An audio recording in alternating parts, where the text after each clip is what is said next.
The carriage door slammed shut before Elena Whitmore could say a single word of protest, and the lock clicked into place like a verdict. Outside, rain hammered the cobblestones of the courtyard, and through the small window, she watched her father turn his back and walk into the house without looking at her once.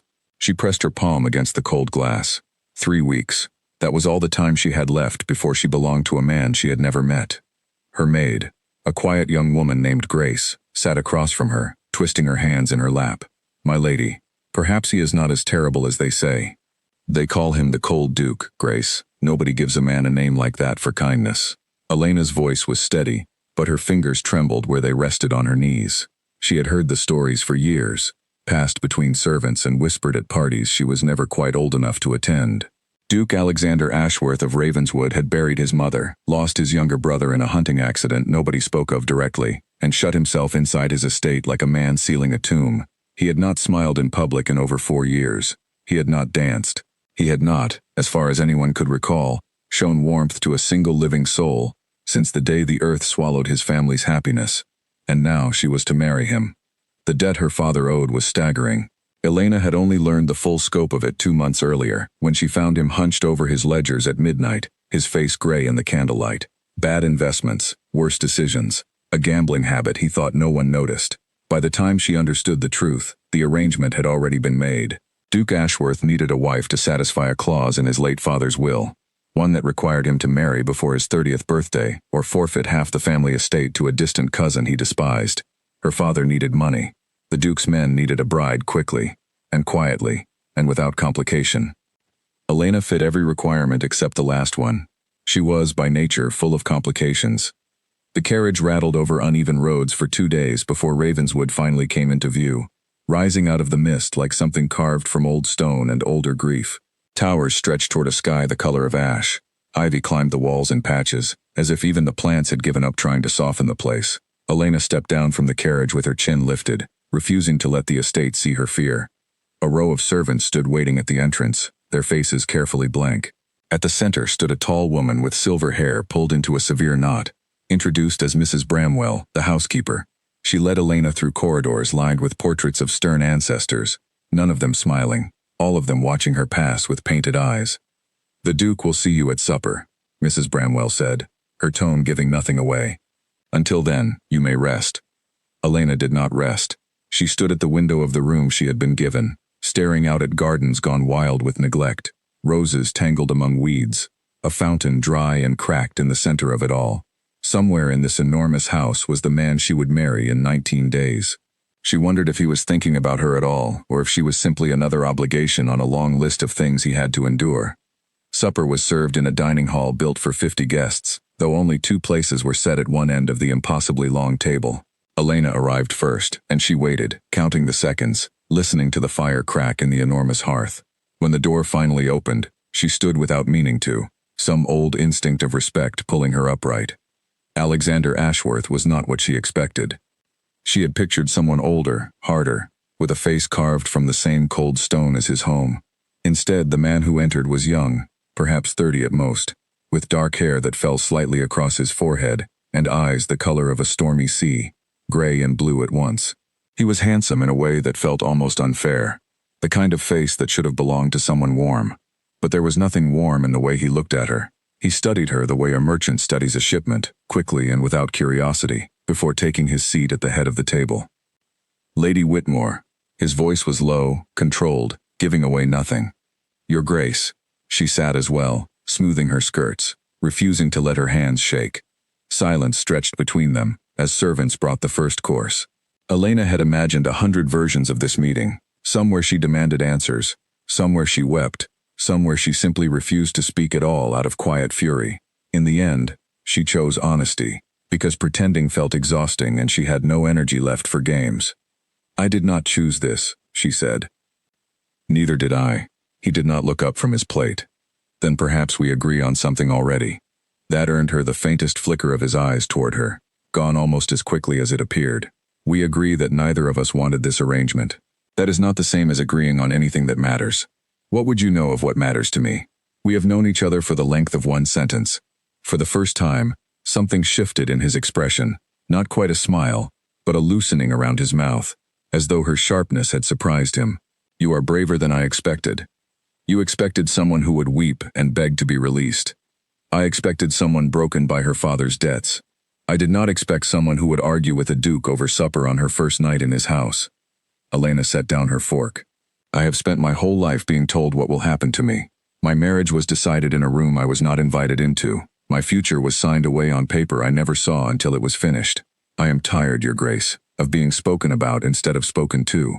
If I am to marry you, I will at least say what I think while I still can. He watched her for a long moment, and in that silence, Elena felt something she had not expected to feel in this house of shadows and ash-colored towers.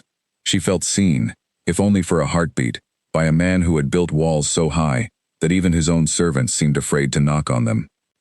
Say what you think then, he said finally. I find I would rather hear it than sit through another meal of silence. It was not warmth, not yet, but it was a door left open a crack, and Elena walked through it carefully, the way one might step onto ice not yet tested. Over the following days, small moments accumulated between them. Brief exchanges in hallways, a shared glance during a tense conversation with his estate manager, a single afternoon where she found him standing alone in the overgrown garden, staring at the dry fountain, as though it held answers he could not find anywhere else. It used to run, he said, without turning to look at her. My mother loved this garden. After she passed, I could not bring myself to have it tended. It felt like erasing her. Elena stood beside him, saying nothing at first, simply present in a way that seemed to matter more than words. Grief does not erase with gardening, Your Grace. It only waits, patiently, for us to be ready to feel it. He turned to her then, really looked at her, and for the first time since she had arrived at Ravenswood, she saw something other than distance in his eyes. Something like recognition, as if he had been alone with his sorrow for so long that he had forgotten what it felt like to have someone stand beside him in it. You speak as though you understand loss, he said. I lost the life I imagined for myself the day my father signed that contract. It is not the same as losing a mother, but I understand what it means to grieve something you cannot get back. They stood together in silence after that, two strangers bound by circumstance, each carrying private sorrow, each slowly realizing the other might not be the enemy they had prepared themselves to face. The wedding drew closer with every sunrise, and Elena found herself, against every instinct of self-protection, curious about the man behind the title, the person hiding beneath the reputation the entire county had built around him like a fortress. She did not know yet that he had built that fortress for a reason far darker than grief alone. She did not know about the betrayal that had taught him never to trust easily again, the promise he had broken to someone he loved, or the guilt that lived behind his composed expression like a second heartbeat. She only knew that when he looked at her across the dinner table, something in his stormy eyes had begun, however faintly, to soften. The night before the wedding, Elena could not sleep. She sat by her window, watching the moon rise over the twisted gardens, and thought about the vows she would speak the next day, promises to love and honor a man she barely knew. She thought about her father's debts, about duty, about the strange, cautious warmth that had begun to grow between her and the Duke despite everything working against it. She did not know that Alexander was awake as well, standing in his study with a letter in his hands, one he had written and rewritten a dozen times, words he had never planned to say to anyone, let alone a bride he married only out of necessity. She did not know that tomorrow, at the altar, he would set aside the script written by tradition and speak something entirely his own, a vow that would change the course of everything between them. All she knew, as she finally drifted toward sleep, was that for the first time since the carriage door had slammed shut behind her, she was not entirely afraid of what came next. Morning arrived pale and quiet, mist clinging to the towers of Ravenswood, as though the estate itself were holding its breath. Elena stood before the mirror, in a gown the color of ivory, her hands cold despite the warmth of the room, her heart caught somewhere between dread and a feeling she did not yet have a name for. Grace fastened the final clasp at her back and met her eyes in the reflection. Are you ready, my lady? Elena studied her own reflection, a stranger dressed for a fate she had not chosen, and yet, somewhere beneath the fear, a small and stubborn hope had taken root. I do not know, she admitted, but I suppose it does not matter. Ready or not, the hour is coming. Outside, the chapel bells began to ring, calling the household and the gathered guests toward the ceremony that would bind her, for better or worse, to the cold Duke of Ravenswood. And somewhere within those ancient stone walls, a man who had not allowed himself to hope in years was preparing to make a promise that would surprise everyone who thought they knew him, including, perhaps most of all, himself. The chapel at Ravenswood had not hosted a wedding in over a decade, and the guests who filled its narrow pews seemed to sense the weight of that history pressing down from the vaulted ceiling. Elena walked the aisle on the arm of her father, a man who could not meet her eyes, his relief at the settlement of his debts written plainly across his face even as he tried to appear solemn. She kept her gaze forward, fixed on the man waiting at the altar, tall and composed in dark formal dress, his expression unreadable to everyone in the room except perhaps to her. Alexander watched her approach with an intensity that made her breath catch. Gone was the guarded distance of their first meeting. In its place was something quieter, something that looked almost like nervousness on a man who was rumored never to feel such a thing.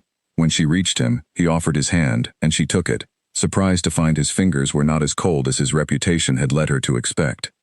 The priest began the ceremony, his voice carrying through the chapel in familiar practiced rhythms. Elena listened to the words about duty and partnership and lifelong commitment, words she had heard recited at other weddings throughout her life, words that had always seemed like formalities rather than promises meant to be kept. She wondered, standing there with her hand in Alexander's, whether this marriage would be any different, or whether they would simply live parallel lives under the same roof, polite strangers bound by a contract neither of them had chosen. Then it came time for the vows. The priest gestured for Alexander to speak first, expecting the traditional words that every groom before him had spoken in that chapel for generations. Alexander opened his mouth to begin, and for a moment, Elena watched something flicker across his face, a decision being made in real time behind those storm-colored eyes.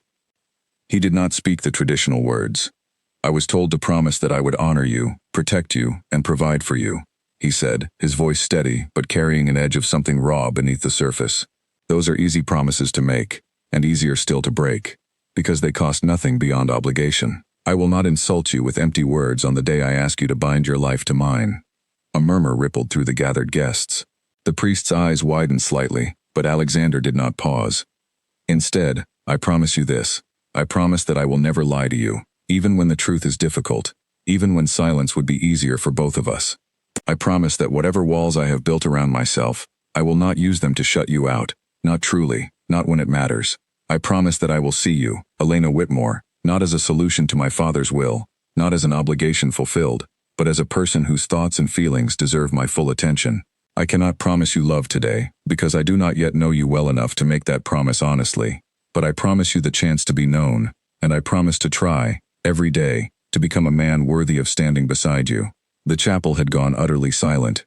Elena felt tears gathering at the corners of her eyes, unbidden and unexpected, because nothing in her life had prepared her for a man who valued honesty over comfortable tradition, who would rather stand exposed before a room full of strangers than offer her hollow words simply because it was expected. Her father shifted uncomfortably in his seat. Mrs. Bramwell, standing near the front, pressed a hand to her chest as though she could hardly believe what she was witnessing, and Elena, when it came time for her own vows, found herself setting aside the words she had practiced and speaking instead from someplace deeper and more honest than she had planned to reach. "I did not choose this marriage," she said, her voice trembling but clear. "I will not pretend otherwise, not here, not on this day, but these past weeks. I have seen glimpses of a man very different from the one the county whispers about. I have seen kindness you try to hide. I have seen grief you carry quietly, without asking anyone to carry it with you. I promise that I will not let you carry it alone anymore, not if you allow me close enough to help. I promise to be honest with you, even when honesty is uncomfortable. And I promise, like you, not empty words about love I do not yet feel, but the willingness to discover whether it might grow between us, given time and truth and patience." When the priest finally pronounced them husband and wife, the applause that followed felt different from the polite, obligatory sound Elena had expected. It felt genuine, as though everyone in that chapel had witnessed something rare and real, two people choosing honesty over performance on a day built entirely around performance. The wedding feast that followed was a strange, glittering affair, held in the great hall of Ravenswood, beneath chandeliers that had not been lit in years. Servants who normally moved through the house like silent shadows seemed almost animated with the unfamiliar energy of celebration. Elena sat beside her new husband at the head of the table, watching him accept congratulations from guests with a stiffness that suggested he was unused to being the center of attention in any capacity beyond duty. "You surprised everyone today," she said quietly, leaning toward him during a rare lull in the conversation around them. "I surprised myself," he admitted, a corner of his mouth lifting in what might have been the beginning of a real smile. "I had planned to say the traditional vows. I have said them in my head 100 times over the past weeks.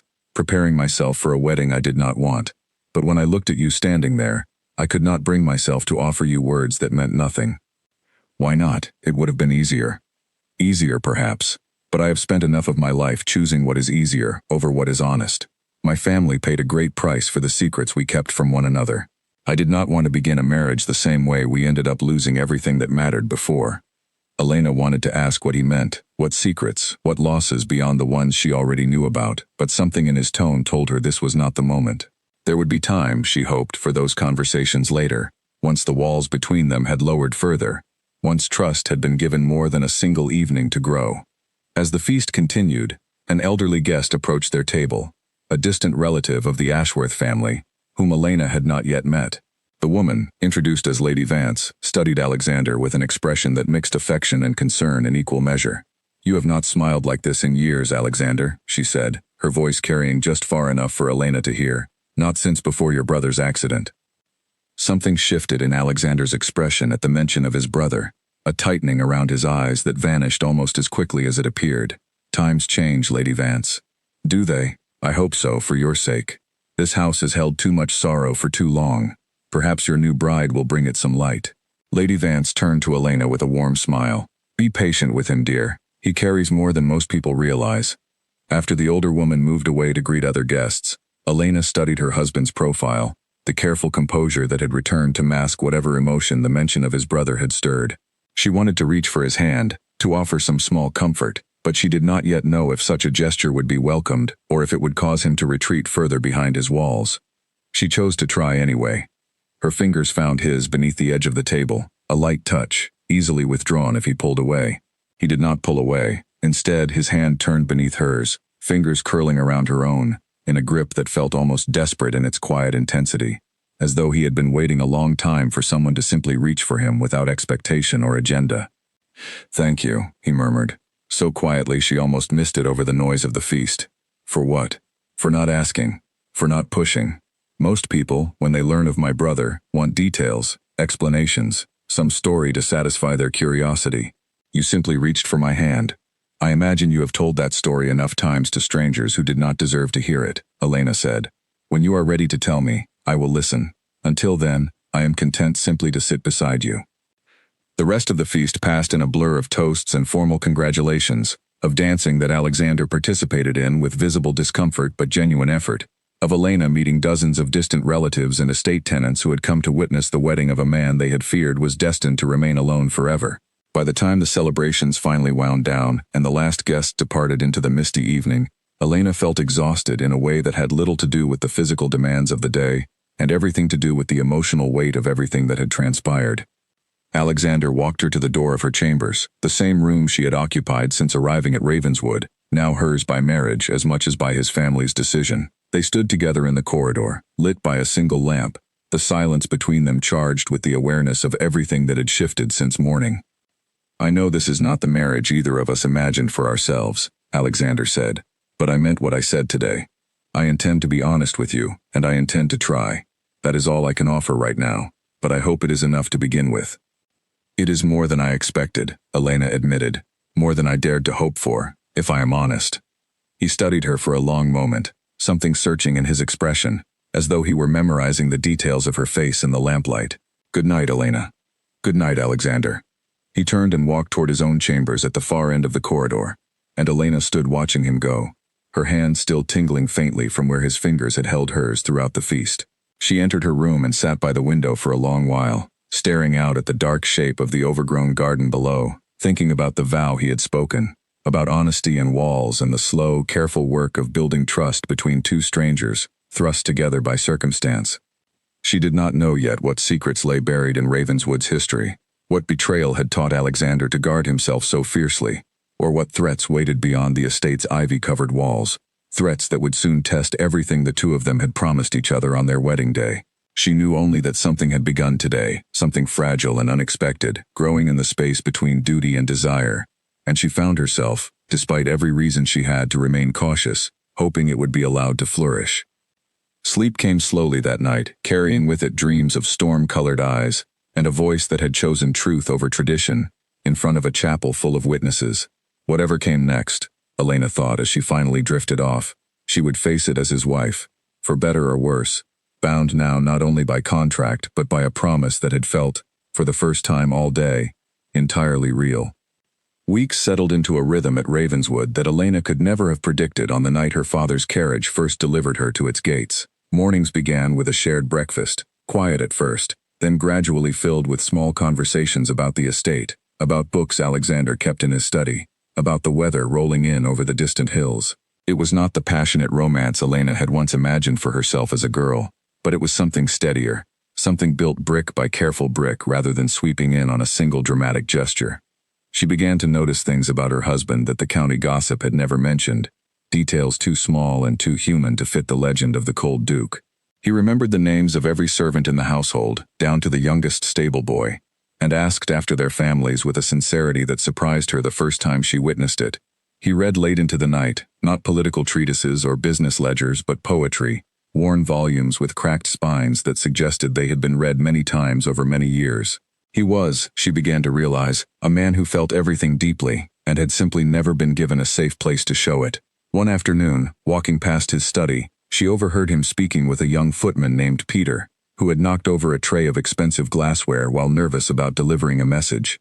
Elena expected sharp words, the kind of reprimand common among the noble households she had grown up around. Instead, she heard Alexander's voice, calm and measured. "Accidents happen, Peter. The glass can be replaced. I am more concerned with whether you cut yourself on the pieces." "No, Your Grace, I am fine." "Good. Clean it carefully, and do not trouble yourself further about it. I have broken far more valuable things in my life than a set of glasses." Elena continued down the corridor, before either of them noticed her, but the exchange stayed with her for the rest of the day. This was not the man the county whispered about at gatherings she had attended as a girl, the distant lord who cared for nothing but his ledgers and his solitude. This was someone gentler, someone who had simply learned to hide his gentleness behind a wall built from grief and disappointment. She found herself curious about the source of that wall, and slowly, through fragments gathered over shared meals and quiet evenings in the library, she began to piece together the story of what had happened to the Ashworth family. Alexander's younger brother, a boy named William, had died in a hunting accident on the estate grounds nearly 5 years earlier. Elena learned this much from Mrs. Bramwell, who spoke of it only once, in hushed tones, warning Elena never to raise the subject directly with the Duke. But it was another conversation, one Elena stumbled into almost by accident, that revealed the deeper wound beneath the surface tragedy. She had gone looking for Alexander one evening and found him instead in a small, disused room on the 3rd floor, one she had never entered before. The door stood slightly ajar, and through the gap she could see him standing before a collection of paintings, portraits of a boy at various ages, laughing in one, solemn in another, standing proudly beside a horse in a third. William, she realized. This had been his room, left untouched since his death. Alexander did not hear her approach until she was standing beside him, and when he turned, she saw something in his face she had not witnessed before, not the careful composure he wore like armor, but raw, unguarded pain. "I should not be here," she said softly, beginning to retreat. "No," he said, his voice rough. "Stay if you wish. I have kept this room closed for years, telling myself I would deal with it eventually. I never do." Elena stepped closer, studying the portraits. "He looks like he was full of life." He was. William was everything I was not. Warm, easy with people, quick to laugh. Our father favored him openly, and I never resented it, because it was impossible not to love William more than most people love anyone. Alexander's hand rose toward the nearest portrait but stopped short of touching it, as though he feared the contact would somehow disturb the memory preserved there. "We went hunting together the morning he died. It was meant to be a simple outing, nothing dangerous, nothing we had not done a dozen times before." Elena said nothing, sensing that he needed the silence to gather the words that had likely never been spoken aloud to anyone. "There was a disagreement between us that morning," Alexander continued.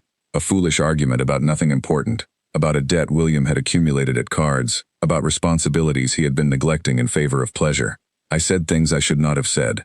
Cruel things, meant to wound rather than correct. He rode ahead of me, angry, distracted, and his horse startled at something in the brush. He fell wrong. By the time I reached him, it was already too late." "Alexander," Elena breathed, the weight of his confession settling over her like a physical thing. "I have spent 5 years believing that if I had not spoken those words, if I had let him ride beside me instead of ahead in anger, he would still be alive. My father believed the same thing, though he never said it aloud. He simply looked at me differently after that day, as though I had become a stranger wearing his son's face. He died 2 years later, and I do not think he ever forgave me, though he never accused me of anything directly. It was worse, somehow, the silence, the distance. I inherited this title, this house, this fortune, and none of it felt like anything but punishment. Elena reached for his hand, the same gesture she had offered at their wedding feast, and this time he did not simply accept it. He turned into her, his forehead dropping briefly to rest against her shoulder in a moment of vulnerability that felt almost sacred in its rarity. "You did not kill your brother," she said firmly. "A moment of anger between siblings is not the same as causing his death. Horses startle, accidents happen. You cannot carry blame for something beyond your control, simply because guilt feels like a way to make sense of senseless loss. I know that, logically, but knowing something and feeling it are different things entirely." "Yes," Elena agreed. "They are. But perhaps in time, the feeling can catch up to the knowing, if you allow yourself the space to heal instead of punishing yourself indefinitely." They stood together in William's room for a long while after that, and when they finally left, Alexander did not close the door behind them the way Elena expected. He left it open, just slightly, as though something within him had shifted enough to let a little more light into the spaces he had kept sealed for so long. From that evening forward, something changed between them, subtle but unmistakable. Alexander began seeking her out more often, not only for necessary conversations about the estate, but simply for company, for the quiet comfort of her presence in a room. He showed her the gardens his mother had loved, describing the flowers that once grew there, before grief had left them to wildness. He asked her opinions on matters of the household, genuinely curious about her thoughts rather than simply informing her of decisions already made. Elena, in turn, found herself opening to him as well, sharing memories of her own childhood, of a mother who had died when she was young, of a father who had loved her but had never quite recovered his footing in the world after that loss, drifting instead into the poor decisions that had eventually led to her own arranged marriage. "We are not so different," Alexander observed one evening, as they sat together in the library, a fire crackling in the hearth, both of us shaped by loss, both of us learning to carry burdens we did not choose. "Perhaps that is why the vows we spoke felt so different from what either of us expected," Elena said. "We both understood, somehow, that empty words would not serve either of us. We needed something honest. I am grateful for it," Alexander said quietly. "Grateful for you, Elena, more than I expected to be when this arrangement began." The words settled warmly in her chest, and she found herself smiling in a way that felt entirely unguarded, entirely genuine. "I am grateful as well. I did not expect to find someone who would speak so openly about pain most people spend their lives avoiding." Their growing closeness did not go unnoticed by the household. Mrs. Bramwell, who had served the Ashworth family for over 30 years, remarked one morning to Grace that she had not seen the Duke smile so often since he was a boy, before tragedy had settled permanently over the estate like a shroud. The servants, who had grown accustomed to a household defined by silence and careful distance, began to notice small changes, music occasionally drifting from the study where Alexander had taken to playing the piano again after years of neglect, laughter shared between the Duke and his new wife during meals that had once passed in uncomfortable quiet. Not everyone within Ravenswood's walls welcomed these changes with the same warmth as Mrs. Bramwell and the household staff. Alexander's cousin, a man named Edmund Cross, visited the estate several weeks after the wedding, ostensibly to offer belated congratulations but carrying an undertone of calculation in every word he spoke. Edmund was the same distant relative who stood to inherit half the estate had Alexander failed to marry before his 30th birthday, and Elena noticed immediately the way his eyes assessed the household with a proprietary interest that made her skin prickle with discomfort. "You seem remarkably content, cousin," Edmund observed during a dinner Elena found herself dreading more with every course served. "I confess I expected this arrangement to remain purely practical. It seems you have found something more." "Elena has been a great comfort to me," Alexander replied evenly, though Elena noticed a new wariness in his posture, a return of some of the careful guardedness she had watched him slowly shed over the preceding weeks. "How fortunate," Edmund said, his smile not quite reaching his eyes. "It would be a shame if anything were to disrupt such domestic happiness." The comment hung in the air, ambiguous enough to dismiss as pleasantry, but pointed enough to leave Elena unsettled long after Edmund departed the following morning. She mentioned her unease to Alexander that evening, and his expression grew grave in a way she had not seen since their conversation in William's room. "Edmund has never forgiven the terms of my father's will," he explained. "He believed the estate should have passed differently, that his branch of the family deserved greater consideration than a single clause requiring marriage. He has spent years hoping I would fail to meet that requirement, allowing the estate to fall into his hands instead. Do you think he would act against us, now that we are married? I do not know, Alexander admitted.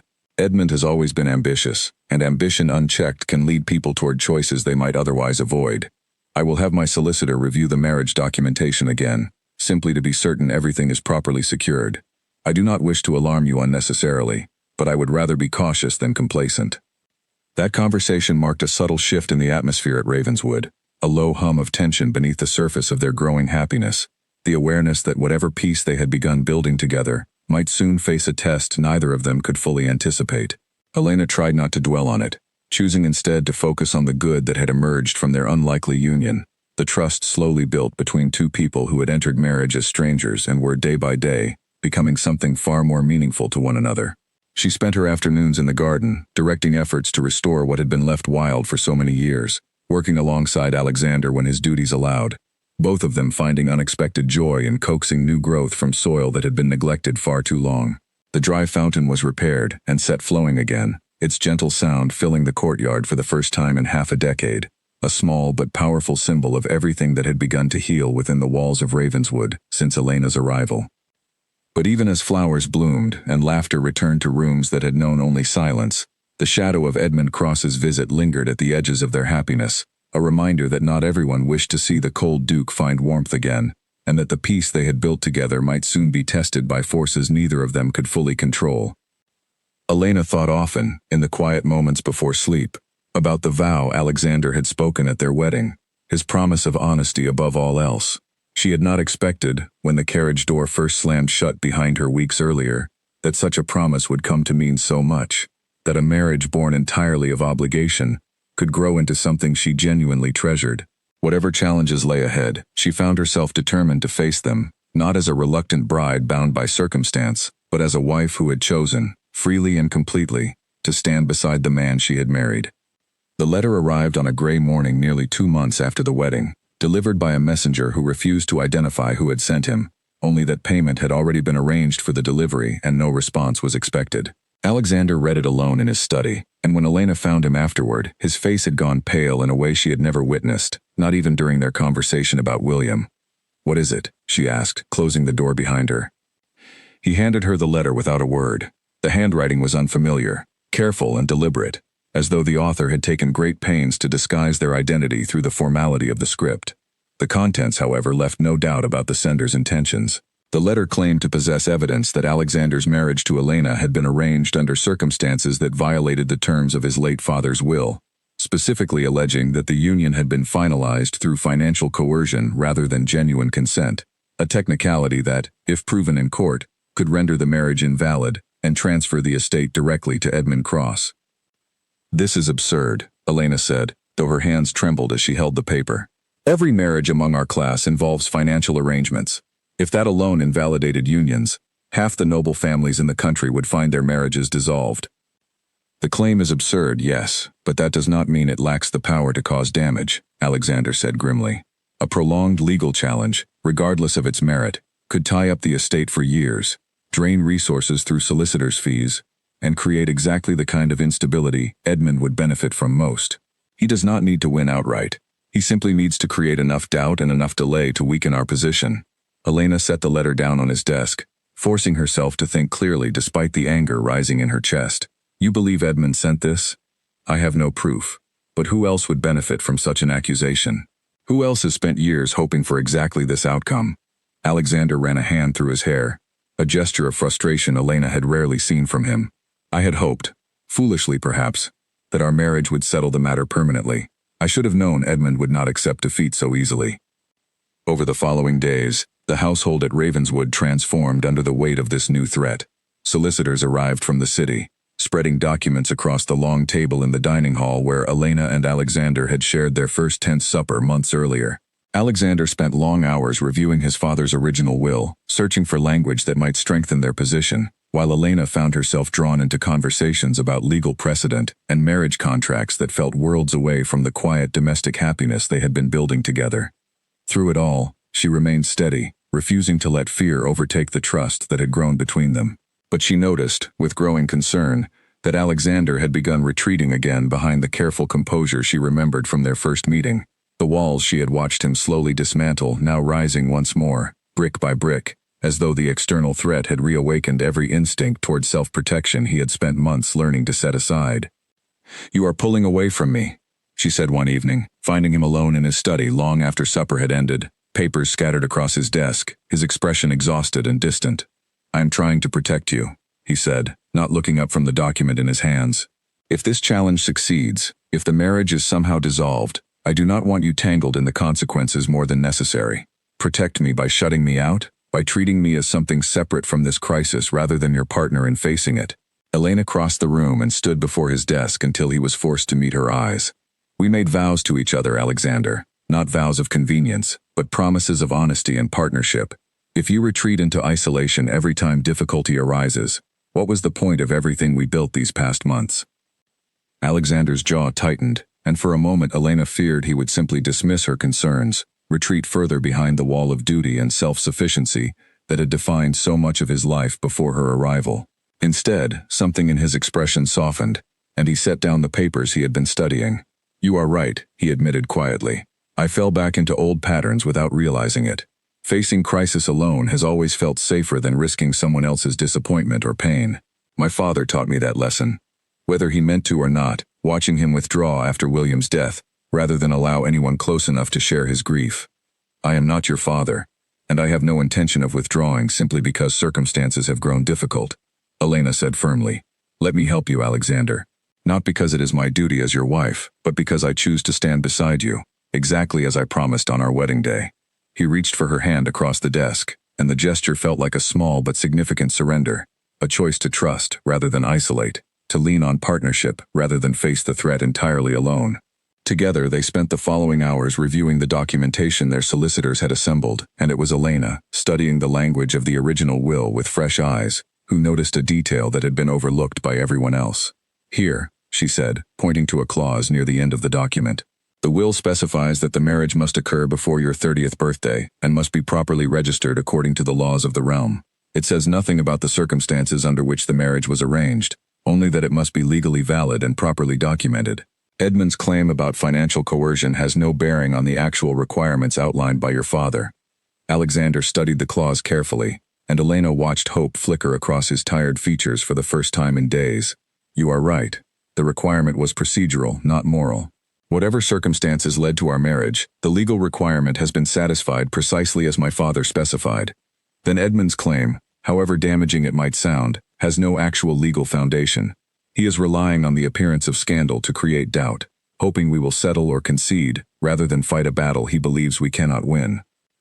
They brought this discovery to their solicitors the following morning, and the mood in the household shifted noticeably as the legal team began constructing a defense built on the precise language of the original will, rather than attempting to disprove Edmund's vague and unsubstantiated accusations. But even as their legal position strengthened, Alexander remained troubled by a deeper concern, one he finally voiced to Elena as they walked together through the restored gardens one quiet afternoon. "Edmund will not simply accept defeat because our legal position proves sound," he said. "If this challenge fails, as I believe it will, he may resort to more direct methods to achieve what he wants." "What do you mean by direct methods?" "My father always suspected Edmund had connections to less reputable elements in the city, men who could be hired to create difficulties for those who stood in his way. I never had reason to test that suspicion until now, but this letter, this legal challenge, feels like only the opening move in a longer campaign." Elena felt a chill settle over her despite the warmth of the afternoon sun. "You believe we are in danger, beyond the legal proceedings?" "I do not know for certain, but I would rather prepare for the possibility than dismiss it and find myself unprepared." Alexander stopped walking and turned to face her fully. "I have increased security around the estate, and I would ask that you avoid traveling beyond the grounds without proper escort until this matter is fully resolved." The following weeks brought a strange tension to Ravenswood. The household caught between the quiet rhythms of daily life and an undercurrent of watchfulness that had not existed before Edmund's letter arrived. Elena noticed additional guards stationed at the estate's entrances, noticed Alexander's increased vigilance whenever they ventured beyond the immediate grounds, noticed the careful way Mrs. Bramwell now locked doors that had once remained open throughout the day.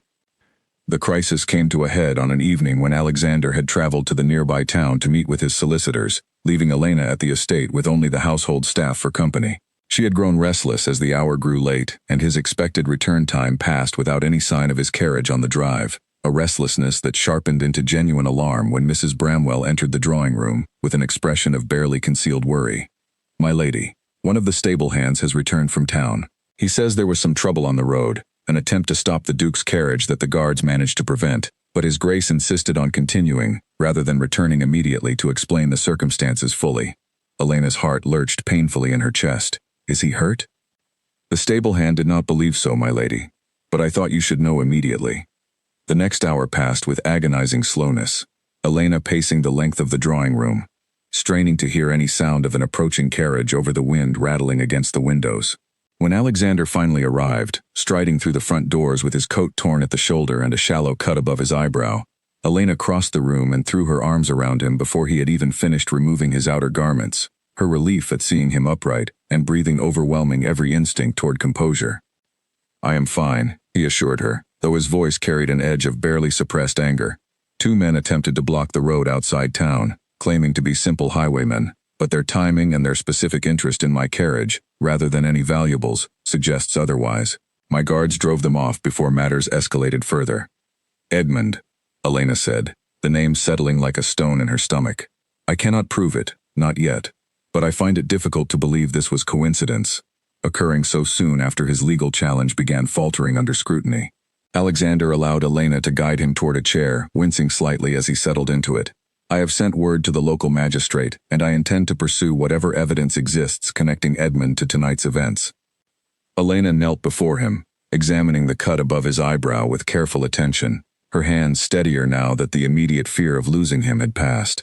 "This has moved beyond legal maneuvering. He tried to harm you tonight, Alexander. Whatever restraint he might have shown before has clearly evaporated." "I know," Alexander said grimly, "which means we can no longer treat this as a matter to be resolved quietly through solicitors and careful legal arguments. Edmund has shown his hand, and now we must respond in kind, decisively enough to end this threat permanently, rather than allow it to fester and endanger us further." Over the following days, Alexander worked closely with the local magistrate and his solicitors to build a case that would not only defeat Edmund's fraudulent claims about the marriage, but would also expose his role in the attack on the road.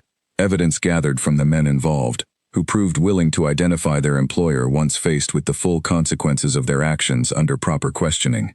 Elena remained close throughout this process, no longer content to wait passively for outcomes to be decided by others, insisting on being present for strategy discussions, offering insights that occasionally proved crucial to strengthening their position. Their partnership, forged through crisis, grew stronger with each challenge they faced together.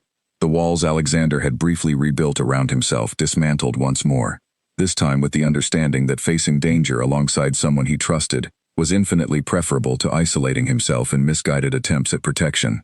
As evidence mounted against Edmund, as his legal challenge collapsed under the weight of the will's precise language, and as witnesses came forward regarding the attack on the road, it became clear that the confrontation building between the cousins would soon reach its inevitable conclusion, one that would determine not only the future of Ravenswood, but the fate of the fragile, hard-won happiness Elena and Alexander had built together, against every expectation set before them. The confrontation came sooner than either Elena or Alexander expected, arriving on a stormy evening barely a week after the attack on the road. Edmund Cross appeared at Ravenswood's gates unannounced, demanding entry with a boldness that suggested either desperation or the misguided belief that his connections and influence would shield him from consequences no matter how far he pushed the situation. Alexander received him in the Great Hall rather than the more intimate study, choosing a setting that placed the full weight of Ashworth history and authority around them both. "You have caused quite a stir in town," Alexander said, his voice carrying the controlled calm Elena recognized as the deepest form of his anger, far more dangerous than any raised voice could have conveyed. "Accusations of highway robbery connected to your name, witnesses willing to testify against you. I confess I am curious what brings you to my door, rather than keeping your distance while such matters resolve themselves."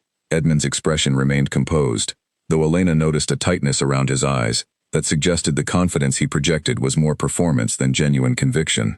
"I came to offer a resolution, cousin, something that might spare us both the unpleasantness of prolonged legal battles and public scandal. I am listening." Withdraw your cooperation with the magistrate's investigation. Allow the matter of the highwaymen to be dismissed as an unfortunate but unrelated incident. In return, I will cease pursuing any challenge to your marriage and will trouble you no further regarding matters of inheritance." Alexander's laugh held no warmth whatsoever. "You attacked my carriage, endangered my life, and now you propose that I simply forget the matter, in exchange for your promise to stop attempting to steal what rightfully belongs to me. You misjudge both my intelligence and my patience considerably, Edmund.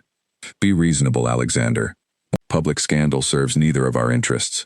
Think of your new bride, the whispers that would follow her, should this entire sordid affair become fodder for every gossip in the county."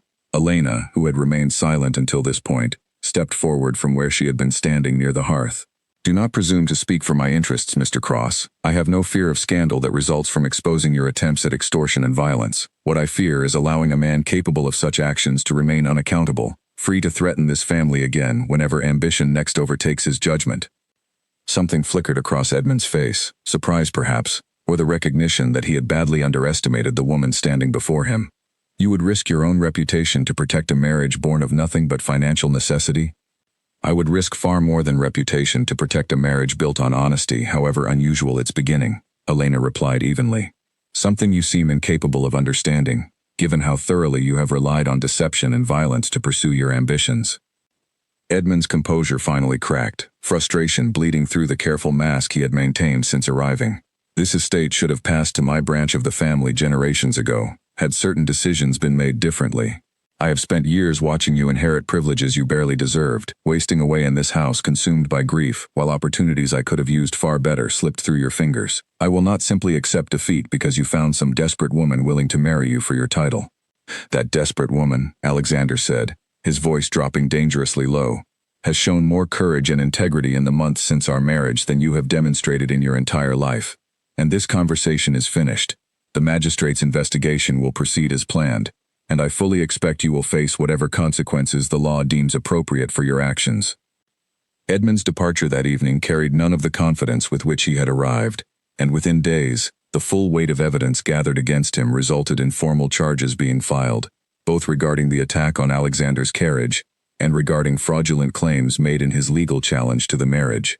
The scandal that Edmund had warned against did indeed ripple through county society, but rather than damaging Elena and Alexander's standing, it instead cemented growing admiration for a couple who had faced genuine danger together and emerged with their integrity and their marriage fully intact. In the weeks that followed Edmund's exposure and eventual departure from the county entirely, seeking refuge from both legal consequences and social disgrace in some distant corner of the country where his name carried less weight, Ravenswood settled into a peace unlike anything the estate had known in years. The legal challenge to the marriage was formally dismissed, the will's requirements confirmed as fully satisfied, and the household that had spent months braced against external threat finally allowed itself to exhale. It was on a quiet evening several weeks after Edmund's departure that Alexander found Elena in the restored garden, sitting beside the fountain that now ran freely, its gentle sound filling the courtyard with a peacefulness that had felt impossible when she first arrived at Ravenswood as a reluctant bride. He sat beside her, taking her hand in his without hesitation, a gesture that had become natural between them through everything they had weathered together. "I have been thinking about the vow I made at our wedding," he said quietly. "I promised you honesty, and the chance to be known, and the possibility that something real might grow between us given time and patience. I did not promise love, because I told myself I did not yet know you well enough to make such a promise honestly." Elena's heart quickened, though she kept her expression carefully composed, uncertain where his words were leading. "I remember. I know you well enough now," Alexander continued, turning to face her fully, his storm-colored eyes holding hers with an intensity that stole the breath from her lungs. "I know that you speak your mind even when silence would be safer. I know that you reach for wounded things, whether they are broken glasses or broken men, without hesitation or expectation of reward. I know that you stood beside me through danger that would have sent most people fleeing toward safety, and that you did so not from obligation, but from choice." He lifted her hand to his lips, pressing a kiss against her knuckles that felt like the culmination of every careful step they had taken toward each other since that first tense supper months earlier. "I love you, Elena. Not the version of love born from convenient arrangement or dutiful obligation, but the kind that grows from genuinely knowing another person, flaws and strengths together, and choosing them anyway. I did not expect to find this, not after everything I believed I had lost forever when William died. But you brought light back into this house, into rooms I had kept sealed against grief for far too long, and I find myself grateful every single day that circumstance, however unwelcome at first, brought you into my life." Tears gathered in Elena's eyes, though these carried none of the fear and uncertainty that had accompanied her arrival at Ravenswood so many months before. "I love you too, Alexander. I did not expect it either. Not when that carriage door slammed shut and I believed my future had been stolen from me entirely. But you gave me something I never anticipated, a partner who valued honesty over comfort, who let me see his grief rather than hiding it behind cold formality, who fought beside me rather than trying to shoulder every burden alone." "Then let us make a new vow," Alexander said, his voice thick with emotion he no longer felt compelled to hide. Not one demanded by tradition or forced by circumstance, but one chosen freely, here in this garden, we restored together, surrounded by everything we have built despite every obstacle placed before us. He rose and drew her up with him, standing beside the fountain in the fading evening light, and there, without priest or witness beyond the servants who had gathered quietly at the garden's edge, sensing the significance of the moment unfolding before them, Alexander spoke words that came entirely from his own heart. "I promise to love you not because duty requires it, but because you have become the truest home I have ever known. I promise to keep choosing honesty with you, even when it remains difficult, because I have learned that the walls I once believed protected me only ever kept me isolated from the very connection I needed most. I promise to stand beside you through whatever challenges life brings, exactly as you stood beside me through Edmund's threats and my own reluctance to fully trust again. And I promise, for as long as I live, to be worthy of the love you have so generously offered a man the world once called cold, but who you alone saw clearly enough to recognize as simply wounded, waiting for someone brave enough to help him heal." Elena, tears now falling freely, offered her own vow in return, her voice steady despite the depth of emotion carrying each word. "I promise to love you exactly as you are, storms and stillness both, grief and joy, woven together into the man I have grown to cherish, beyond anything I imagined possible when I first arrived at these gates as a stranger. I promise to keep reaching for you, in difficulty and in peace alike, never allowing distance to settle between us the way it once separated you from those who loved you before.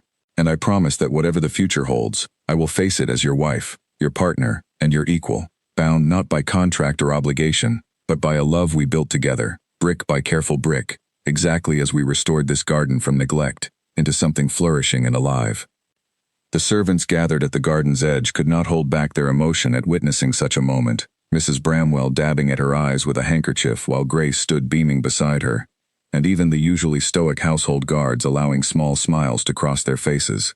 Ravenswood, once known throughout the county as a house of perpetual mourning, had transformed into something entirely different, a home filled with warmth and laughter and the quiet, steady love between two people who had begun as strangers bound by necessity and had grown, through honesty and courage and shared adversity, into partners bound by genuine devotion. In the months that followed, Ravenswood flourished in ways that extended far beyond the restored gardens and repaired fountain. Alexander resumed responsibilities he had long neglected, engaging more actively with tenants and local affairs, his renewed warmth extending outward from his marriage into every corner of his responsibilities as Duke. Elena, for her part, found purpose not only as his wife but as an equal partner in managing the estate, her insight and courage proving invaluable in matters both large and small. Word of their story spread throughout the county and beyond, the tale of a marriage that began in obligation and coercion but transformed, through honesty and shared trial, into something genuinely extraordinary. Young women who had once feared arranged marriages found themselves hoping, however cautiously, that their own unions might similarly surprise them, while those who had known Alexander before his marriage marveled at the transformation in a man they had believed permanently lost to grief. Elena often thought back to that first night in the carriage, the despair she had felt as the door slammed shut and her future disappeared behind locked wheels rolling toward an uncertain fate. She could never have imagined, in that moment of profound loss and fear, that the cold Duke waiting at the end of that journey would become the truest partner and deepest love of her life. The wedding vow that had changed everything, spoken in front of a stunned chapel full of witnesses, had proven not merely a beautiful gesture, but the foundation for a marriage built on precisely the honesty and courage it had promised. A promise both Elena and Alexander continued fulfilling every single day, long after the ceremony itself had faded into cherished memory.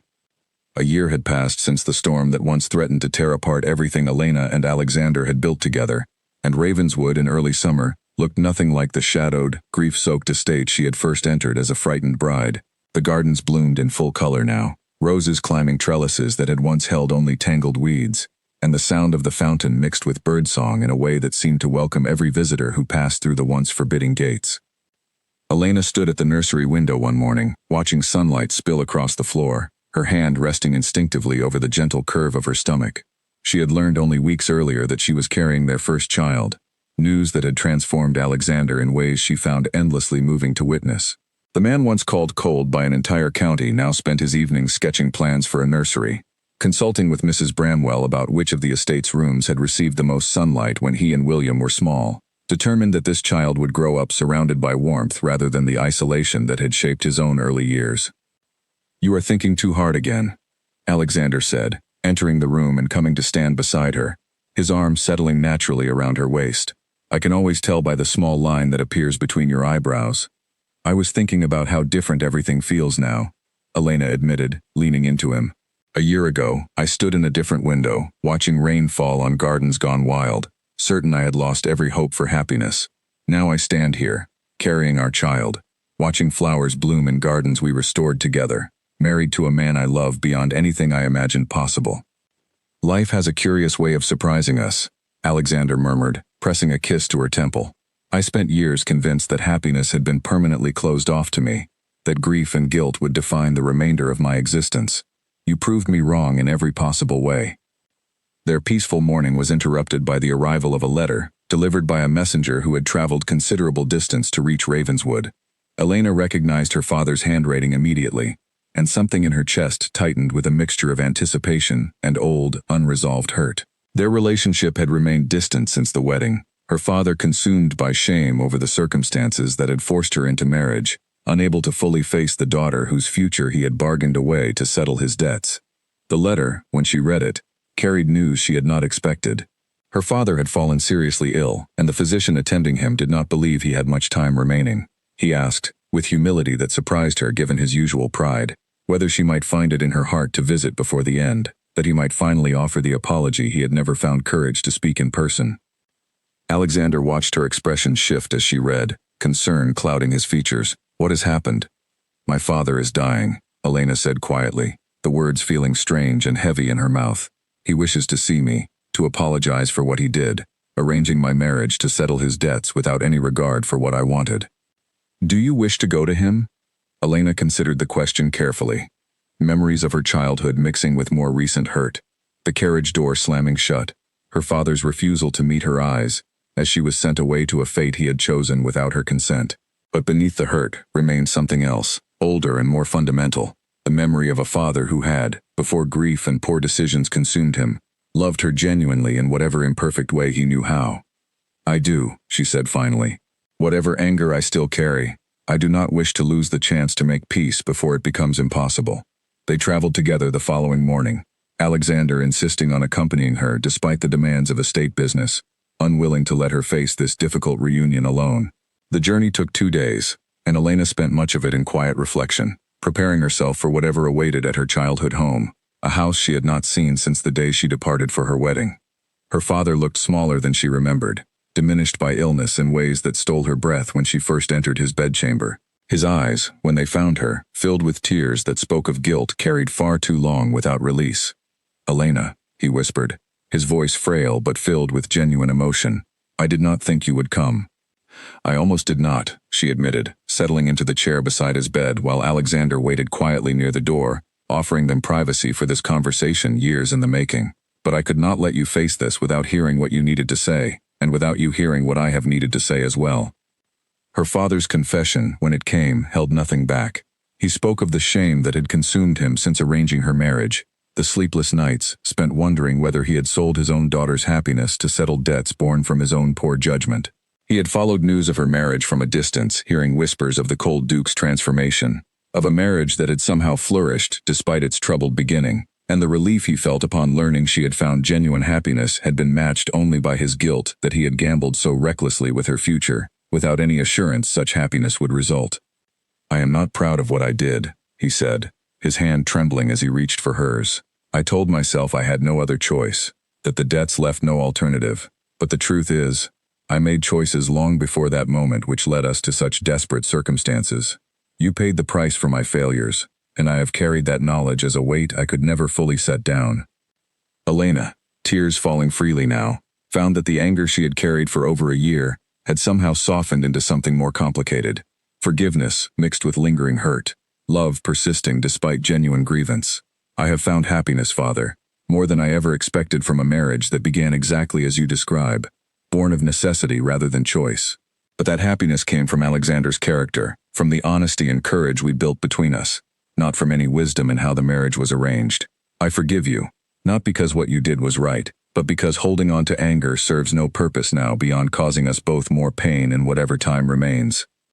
Her father's passing came peacefully 3 days later, surrounded by the daughter he had wronged but who had chosen, in the end, to offer grace rather than continued resentment, and by the son-in-law whose transformation from cold duke to devoted husband had proven, in its own quiet way, that even the most unlikely beginnings could grow into something genuinely beautiful. Elena and Alexander returned to Ravenswood, carrying grief alongside the peace that reconciliation had provided, settling back into the rhythms of their life together, as her pregnancy progressed toward its conclusion. The child, when she arrived on a bright autumn morning several months later, was a daughter with her mother's determined spirit already evident in her lusty cries, and her father's storm-colored eyes gazing up at the parents who had built, through honesty and courage and unwavering commitment, a home entirely unlike the shadowed estate Elena had first entered as a frightened, unwilling bride.